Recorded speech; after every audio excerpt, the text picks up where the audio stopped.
클릭 앤 릴리즈 다중 출력이 있는 고함량 바이오 직교 전구 약물에 대하여 발표하도록 하겠습니다. 먼저 목차는 다음과 같습니다. 클릭 사이클라이즈 앤 릴리즈 개념을 사용하는 다중 출력이 있는 고함량 바이오 직교 전구 약물에 대하여 설명할 예정이고, 이 그림은 클릭 앤 릴리즈 개념을 간단히 나타낸 그림입니다. 클릭 앤 릴리즈 개념은 전구 약물 활성화에 대한 실시간 모니터링을 위해 공동 전달된 일산화탄소 가스 트랜스미터, 플룩스 우리딘 항암제, 그리고 그 자리에서 발생한 형광 리포터 분자를 통해 증명되었고, 바이오 직교 전구 약물은 다양한 치료법을 위한 다른 약물의 페이로드의 공동 전달을 위한 귀중한 도구라고 합니다. 전구 약물 전략은 독성을 가리고 약물 동태 및 생리화학 프로파일을 개선하고 통제된 전달을 제공함으로써 약물 개발 가능성 문제를 해결하는 데 성공적으로 사용되어 왔습니다.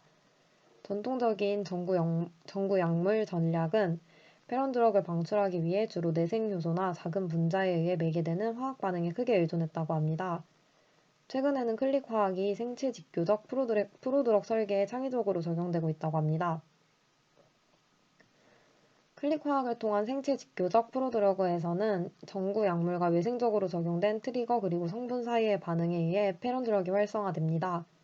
이러한 생체 직교 전구 약물은 항암제 및 항체 약물 결합체의 전달에 적용되어 종양 부위의 페이로드가 종양 부위에 제어적으로 방출됩니다. 가장 최근에는 일산화탄소, 카보닐설파이드, 이산화황을 포함한 가스트랜스미터용 생체 직교 전구 약물이 기체 분자의 전달과 관련된 독특한 문제를 해결하기 위해 고안되었습니다. 약물 전달에 생체 직교 화학을 사용할 때 2차적 트리거 필요성은 약물 활성화 접근 방식의 이 분자성과 관련된 독특한 난제를 제시하였고, 동물 모델에서 그 효용성을 입증했습니다. 이전에 미토콘드리아의 독소 루비신을 내보내는 클릭 사이클라이즈 앤 릴리즈 시스템을 성공적으로 개발했었습니다. 하지만 다른 많은 약뿐만 아니라 생체 직교 전구 약물은 활성화 시 단 하나의 결과만을 산출했습니다. 그래서 페이로드, 신호 또는 두 가지의 조합에 관계없이 다중 출력으로 전구 약물 전략을 개발함으로써 단일 페이로드의 전달을 넘어서는 것에 큰 관심이 있었습니다. 가스트랜스미터, 일산화탄소 가스트랜스미터, 항암제 플룩스 우리딘 및 형광 리포터의 공동 전달로 예시된 바와 같이 클릭 사이클라이즈 앤 릴리즈 개념은 활성화 시 복수의 산출물이 있습니다. 일산화탄소는 다면 발현성의 양리학적 효과를 가진 가스트랜스미터로 잘 확립되어 있습니다. 항암제, 항균제, 항염증제 등 다른 약물과도 시너지 효과가 있는 것으로 나타났고, 일산화탄소가 화학요법으로 관찰된 심각한 부작용을 완화시켜 일산화탄소가 질병 치료에 있어 매우 유망한 보조요원이 되기도 한다고 합니다. 따라서 일산화탄소의 공동 전달을 위한 약물 전달 시스템과 복합요법을 위한 또 다른 페이로드를 개발하기 위해 노력하고 있다고 합니다. 실험의 개요에 대해서 먼저 간단히 설명하도록 하겠습니다. 이 그림은 여러 개의 출력을 갖는 클릭 사이클라이즈 앤 릴리즈 개념의 개략도 그림입니다. 지금까지 이산화탄소 약물의 개발은 기체성 및 화학적으로 불활성화된 특성 때문에 굉장히 어려웠습니다. 생리적 조건 하에서 이산화탄소를 방출할 수 있는 유기적 이산화탄소 전구 약물을 개발함에 있어 이산화탄소 방출을 촉발하기 위해 광방사선 없이 알카인과 사이클로펜타디온 사이의 클릭 반응을 성공적으로 이용했습니다.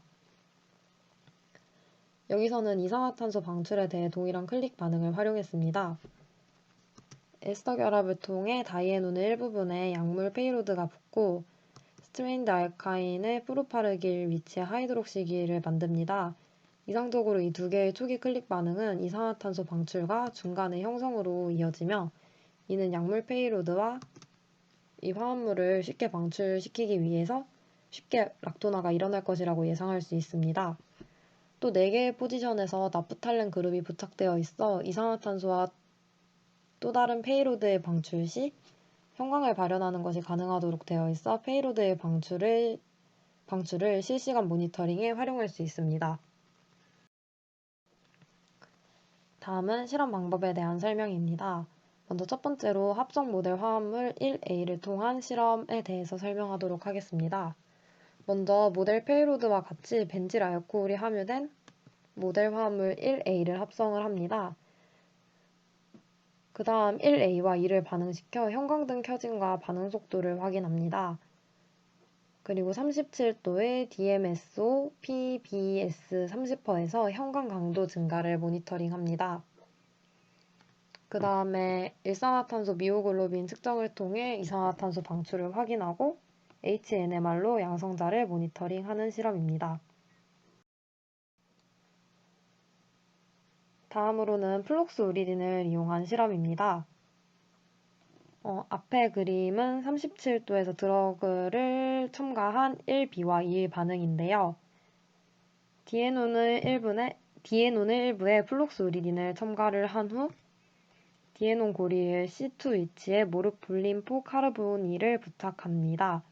그리고 1B와 2를 반응시켜서 반응 속도를 확인하고 앞의 실험과 같이 30%의 DMSO PBS에서 HPLC를 이용하여 플록스우리딘의 방출을 확인하는 실험입니다.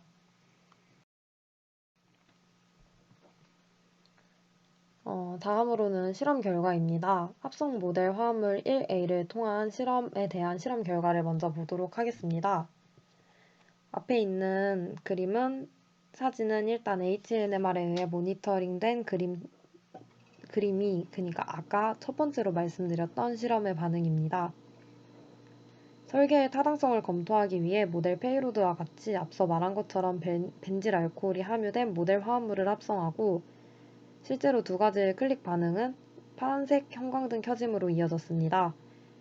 2차 반응 속도 상수는 형광 강도 증가를 모니터링하여 37도에서 0.018로 결정이 되었으며 이산화탄소 미오글로빈 측정에 의해 이산화탄소 방출을 검증하였습니다.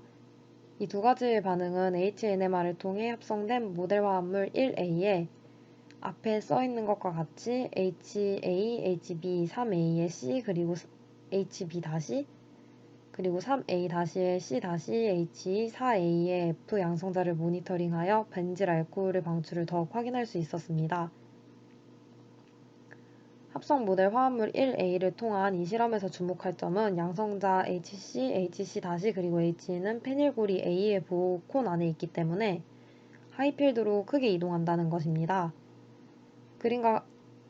위에서 보여드렸던 그림과 같이 1A와 2의 클릭 반응은 3A의 HBC 그리고 3A-의 HB- 그리고 C- 벤질 알코올 그리고 락톤 4A의 HE 그리고 F의 형성으로 약 4.5시간 이내에 완료되었고 중간물 3A의 HB 그리고 C의 피크는 벤질 알코올과 그리고 4A의 HEF의 피크 강도가 증가하면서 점차 감소하였습니다.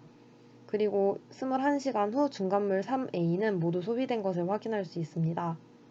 이러한 결과는 클릭 사이클링 방출 과정을 통해 벤질 알코올의 방출을 명확하게 검증했습니다.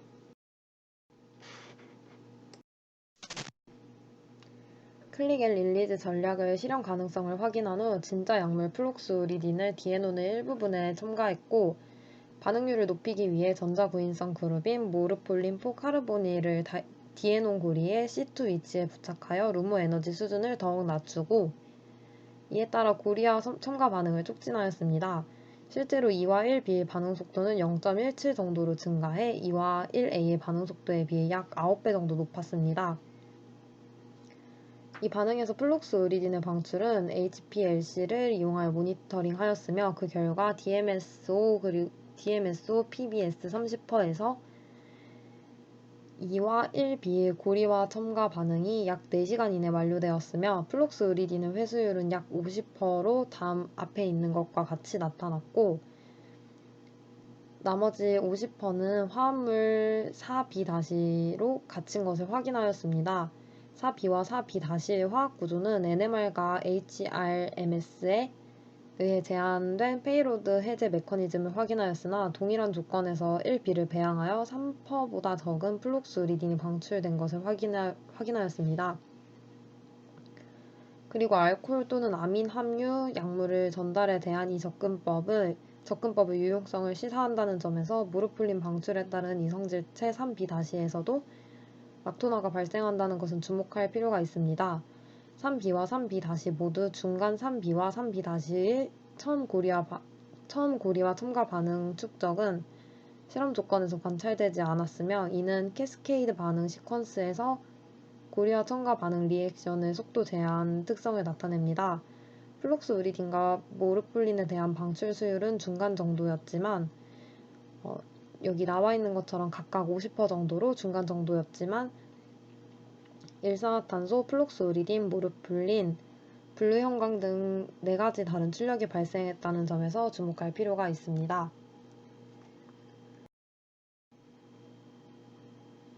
앞에 나와 있는 거는 DAPI 채널을 MB231 셀에서 페이로드 방출을 위한 셀룰러 영상인데요. 각각 다음과 같습니다.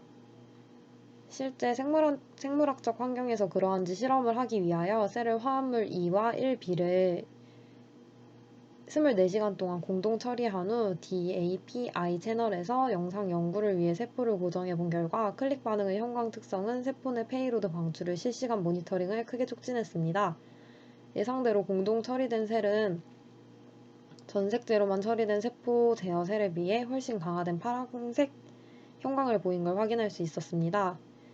형광 발현 플록스 우리딘은 일산화탄소 방출만을 나타낼 수 있을 뿐 4B와 4B-에서 플록스 우리딘은 형광성이 아니라는 점을 지적할 필요가 있어서 세포 내 페이로드 방출을 확인한 후 셀에 대한 전구 약물의 항증식성의 활동도를 분석하였습니다. 그림과 같이 1B와 2의 공동 처리에서는 1B에 비해 훨씬 강화된 세포 독성을 보였고, 클릭 반응으로 플록스 우리딘은 50%만 방출되었지만 1B와 2의 공동 처리도 여기서 볼 수 있듯이 양성 대조군과 유사한 항증식성의 활동도를 보였는데, 이것은 아마도 플록스 우리딘과 함께 첨가된 세포 독성을 보일 수 있는 이산화탄소의 방출 때문일 것입니다.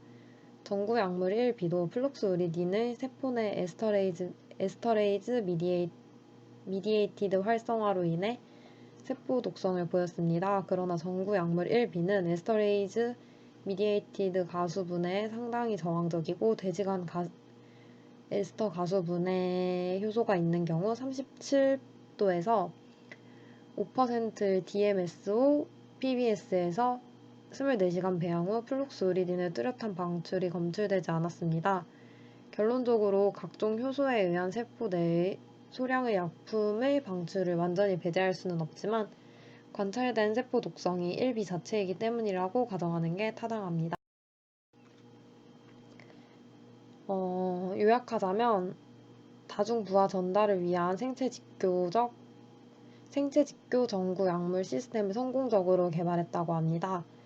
그 개념은 일산화탄소와 항암제 플록스 우리딘의 활성화에 의해서 증명이 되었고, 전구 약물 활성화 후 부산물의 형광성 또한 페이로드의 방출을 실시간 모니터링을 위한 리포터 분자로 사용될 수 있다고 합니다.